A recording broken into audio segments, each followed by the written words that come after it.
Je rappelle quand même que ça pose une question. Le défenseur des droits est financé par fonds publics, a un statut indépendant et s'autosaisit comme bien lui semble. C'est le président de la République qui l'a désigné et maintenant il ne peut que se mordre les doigts de la pratique qu'elle a de sa mission.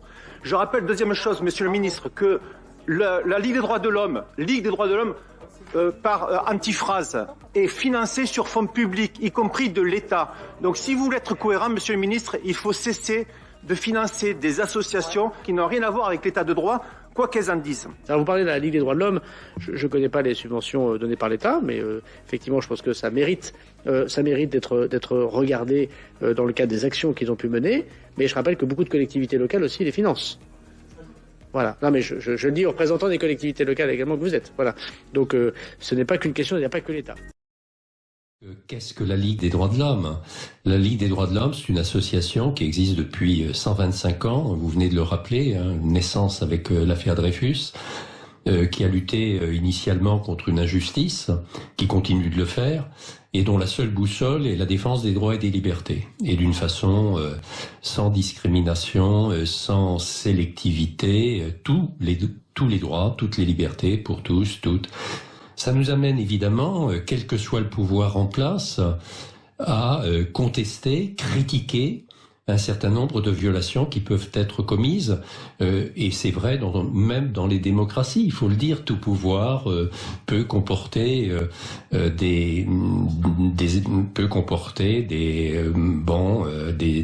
avoir des agissements qui ne respectent pas tout à fait les droits et libertés. C'est ce que nous dénonçons en toute liberté. Alors, quand M. Darmanin vient nous dire qu'il va, je reprends son terme, regarder les finances de la Ligue en considération de nos actions, je dois dire quand même que c'est scandaleux.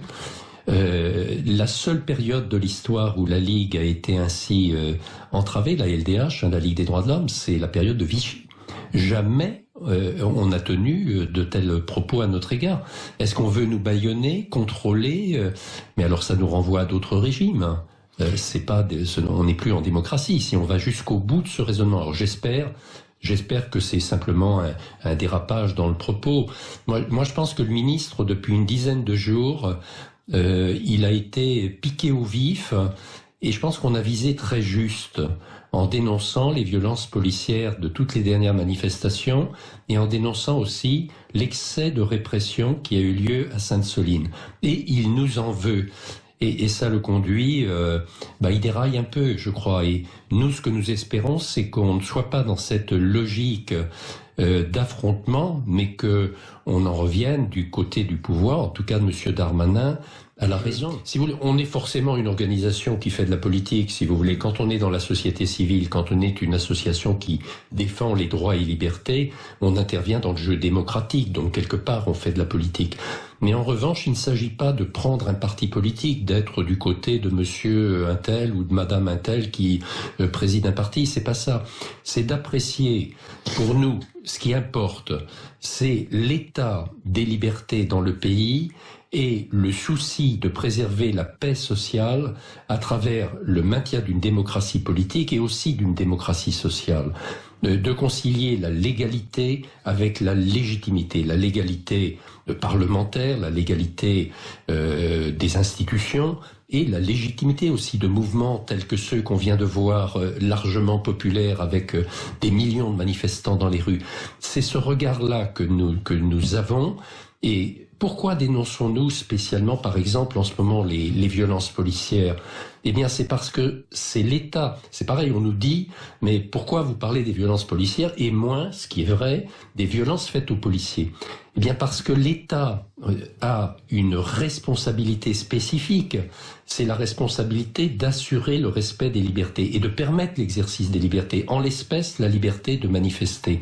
Ce qui signifie que on ne peut pas, dans l'exercice de cette liberté, admettre que l'État recourt de façon disproportionnée à la force, avec les violences qu'on a pu constater. Et nous ne sommes pas les seuls à le dire. C'est ça, j'insiste beaucoup là-dessus, parce que qu'on ne pointe pas du doigt, plus spécialement la Ligue.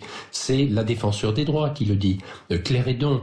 Et la défenseur des droits s'est intégrée dans les institutions de quelque manière. Et puis c'est un regard extérieur, c'est la haut-commissaire aux droits de l'homme du Conseil de l'Europe, ce sont des rapporteurs spéciaux des Nations Unies, c'est la presse étrangère française qui relate tout cela, et nous ne faisons que l'appuyer. Et qu'est-ce que nous demandons? Nous demandons qu'on revoie ces techniques du maintien de l'ordre, qu'on cesse cet usage disproportionné, qu'on abandonne l'utilisation de ce qu'on appelle les armes de guerre qui peuvent blesser et qui l'ont fait gravement des manifestants. Je crois que ce sont des demandes raisonnables, des demandes partagées. Alors pourquoi ces procès d'intention et cette escalade dans les propos du ministre de l'Intérieur, alors qu'au contraire, on voit bien qu'aujourd'hui, il faut une désescalade et cesser cet engrenage. La liberté d'association qui est directement concernée, là, par les propos du ministre de l'Intérieur vis-à-vis de la Ligue des droits de l'homme, elle est en danger depuis la loi séparatisme et le contrat d'engagement républicain. C'est un contrat qui fait les associations qui veulent bénéficier de subventions, et c'est le cas de la plupart d'entre elles, car sinon elles n'arrivent pas à vivre, sont tenues de souscrire un contrat d'engagement républicain qui comporte des obligations telles que ne pas avoir d'action de nature politique, religieuse, syndicale susceptible de porter atteinte à l'ordre public. Et on sait à quel point c'est une notion lâche et large. Résultat, depuis qu'est entrée en vigueur cette loi et ce décret que nous contestons, c'est pendant devant le Conseil d'État, beaucoup de subventions sont supprimées à des associations. Donc on remet en jeu. Autrement dit, ça veut dire, pour être plus clair, que le pouvoir sélectionne ces associations, celles qui lui plaisent, celles qui ne lui plaisent pas. Mais il y a peut-être des associations non démocratiques qui ne servent pas la démocratie aussi. Et ça peut arriver, mais dans ce cas-là, si vous voulez, il y a des décrets de dissolution qui sont pris. Oui. Parfois, nous les contestons, parfois, nous admettons qu'ils ont lieu d'être et d'exister. Nous, ce que nous souhaitons, c'est que ça soit contrôlé par le pouvoir judiciaire et que ça ne soit pas purement administratif. Mais bien sûr qu'on on admet qu'il puisse y avoir des dissolutions d'associations qui prôneraient la violence, etc. C'est pas, mais toujours dans le respect du droit. Bien, comment est-ce qu'on conclut un épisode pareil? Peut-être bien en citant les conclusions d'Eric Agricoliansky, docteur en sciences politiques et spécialiste de la Ligue des droits de l'homme. Pour lui, la LDH est simplement une association de contrôle de l'État français, un contre-pouvoir dirigé par ses propres citoyens d'une certaine façon. Qu'il soit partisan ou syndical, la plupart des militantismes se basent sur des idéologies et sur des luttes précises. Or, le militantisme de la LDH s'appuie pour sa part sur les valeurs de la République et les droits universels de chacun. L'autre différence majeure avec ces types d'engagement, c'est le désintéressement personnel. On ne gagne rien à être ligueur. Ni hausse de salaire, ni mandat électif, ni coup de pouce pour la carrière. Rien. D'ailleurs, le statut de la Ligue précise qu'aucun membre ne peut faire état de son appartenance à la LDH à l'occasion de sa candidature à une consultation électorale. L'altruisme et le désintéressement sont donc des valeurs centrales de l'association.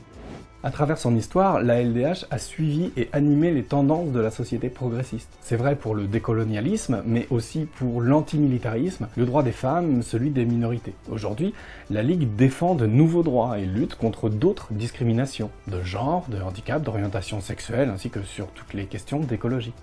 Président de la LDH de 2011 à 2015, Pierre Tartakovsky a livré un constat inquiet sur notre situation démocratique, dans un entretien donné fin 2022.